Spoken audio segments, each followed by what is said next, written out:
درود پاک پڑھیں اللہم صلی علی سیدنا و مولانا محمد وعلی آل سیدنا و مولانا محمد بارک وسلم صلاۃ و سلام علیک یا رسول اللہ صلی اللہ تعالی علیہ وسلم۔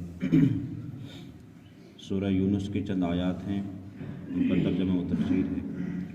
بسم اللہ الرحمن الرحیم۔ وقال موسیٰ یا قوم ان کنتم آمنتم باللہ فعلیہ توکلوا ان کنتم مسلمین۔ رب ارشاد فرماتا ہے، اور موسیٰ نے کہا، اے میری قوم، اگر تم اللہ پر ایمان لائے تو اسی پر بھروسہ کرو اگر تم اسلام رکھتے ہو۔ اس کا پس منظر وہی تھا جو ہم نے کل بیان کیا تھا کہ جب حضرت موسیٰ علیہ السلام نے فرعون کے سامنے جو معجزہ پیش کیا تھا، اور اس کے بعد اس معجزے کو دیکھ کر کے اس کے فرعون کے جو ماننے والے تھے ان میں سے کچھ لوگوں نے اسلام قبول کر لیا تھا۔ اب اسلام جب قبول کرنے کے بعد جو فرعونیوں تھے وہ ان کے دشمن ہو گئے جنہوں نے اسلام قبول کیا۔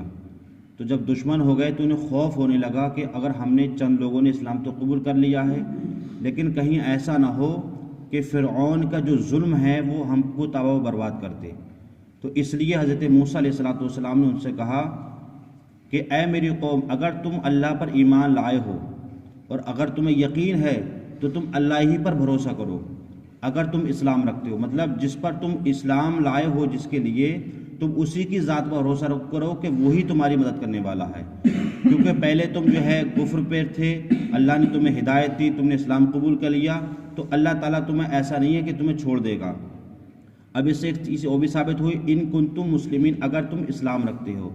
تو اس سے یہ ثابت ہوا کہ جو لوگ یہ کہتے ہیں کہ تمہارا اسلام 1400 سال سے آیا ہے، یہ نیا اسلام ہے، تو ان کو اس آیت کریمہ پر غور کرنا چاہیے کہ حضرت موسیٰ علیہ السلام کا جو زمانہ گزرا ہے، اب سے تقریباً 2 یا 3 ہزار سال پہلے کا زمانہ گزرا ہے۔ تب اس وقت بھی اسلام موجود تھا۔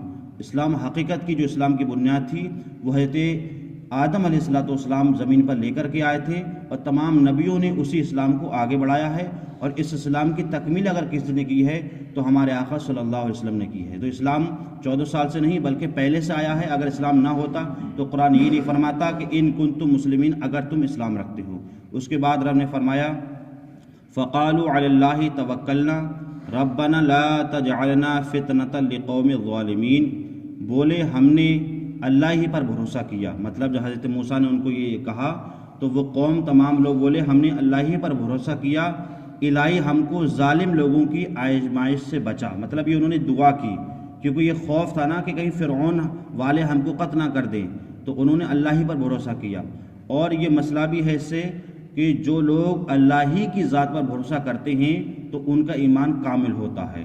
جو لوگ دنیا کی ذات پر بھروسہ کرتے ہیں تو مسلمان تو ہوتے ہیں لیکن ان کا ایمان کامل نہیں ہوتا، اور جو صرف اللہ ہی کی ذات پر بھروسہ کرتے ہیں ان کا ایمان کیا ہوتا ہے؟ کامل ہوتا ہے۔ اس کے بعد رب فرماتا ہے، وَنَجِّنَا بِرَحْمَتِكَ مِنَ الْقَوْمِ الْكَافِرِينَ، اور اپنی رحمت فرما کر ہمیں کافروں سے نجات دے۔ مطلب یہ دعا کی۔ تو اس سے ہمیں یہ بھی ثابت ہوا کہ اگر ہم پر کوئی مصیبت آ جائے، کوئی پریشانی آ جائے، تو ہم بجائے کسی اور کے در پر جا کر کے اللہ کی بارگاہ میں روئیں، دعا کریں، اس کی بارگاہ میں گڑ گڑائیں، کیونکہ اللہ تعالیٰ سب سے زیادہ مدد کرنے والا ہے۔ اس کے بعد فرماتا ہے رب، وَأَوْحَيْنَا إِلَى مُوسَىٰ وَأَخِيهِ أَن تَبَوَّأَ، اور ہم نے موسیٰ اور اس کے بھائی کو وحی بھیجی۔ وحی کیا بھیجی؟ کہ تم مصر میں جا کر کے لِقَوْمِكَ مَا بِمِصْرِ بُيُوتًا وَاجْعَلُوا بُيُوتَكُمْ قِبْلَةً وَأَقِيمُوا الصَّلَاةَ وَبَشِّرِ الْمُؤْمِنِينَ، کہ ہم نے حضرت موسیٰ کو اور ان کے بھائی کو یہ دی کہ تم مصر جا کر کے اپنی قوم کے لیے مکانات بناؤ، کیونکہ جب فرعون والے وہاں سے ان کو نکالنے کی مجبور کر رہے تھے تو حضرت موسیٰ علیہ السلام نے جو لوگ ایمان لے کر کے آئے تھے ان سے کہا کہ اب تم الگ بستی پر اپنے مکان بناؤ، وَاجْعَلُوا بُيُوتَكُمْ قِبْلَةً، اور اپنے گھروں میں نماز کی جگہ بھی کرو۔ مطلب اب تم اگر تنہا نماز پڑھو گے، سب کے سامنے نماز پڑھو گے، تو ہو سکتا ہے کہ فرعونی تم پر تشدد کریں، تم پر ظلم کریں، اس لیے اب حالات کے پیش نظر تم جو ہے اپنے گھروں میں نماز پڑھاؤ، وَأَقِيمُوا الصَّلَاةَ، اور نماز کو قائم کرو، وَبَشِّرِ الْمُؤْمِنِينَ، اور مسلمانوں کو خوشخبری سناؤ۔ مسلمانوں کو خوشخبری یہ ہے کہ جو لوگ نماز قائم کرتے ہیں، اللہ کی ذات پر بھروسہ کرتے ہیں، تو تو اللہ دنیا میں ان کی مدد فرماتا ہے اور آخرت میں ان کو جنت کا کیا ہے خوشخبری عطا فرمائے گا۔ اس کے بعد وقال موسیٰ ربنا انکا آتیت فرعون وملأہ زینۃ واموالا فی الحیاۃ الدنیا۔ موسیٰ نے عرض کی اے ہمارے رب تو نے فرعون اور اس کے تمام سرداروں کو آرائش اور مال دیا ہے، تو نے ان کی زندگی گزارنے کے لیے اے ہمارے رب، اس لیے کہ تیری راہ سے وہ بہکے۔ اس سے یہ ثابت ہوا کہ جس انسان کو زیادہ اگر اللہ تعالیٰ مال دیتا ہے تو وہ بہک بھی جاتے ہیں دین سے، اسلام سے، اور وہ اپنی دنیا کی زندگی میں لگ جاتے ہیں۔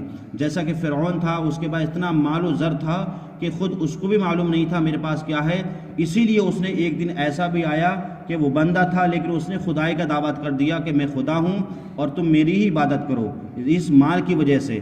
اس کے بعد رب فرماتا ہے فی الحیات الدنیا ربنا لیضلوا عن سبیلک ربنا اطمس علی اموالہم واشدد علی قلوبہم فلا یؤمنوا حتی یروا العذاب العلیم۔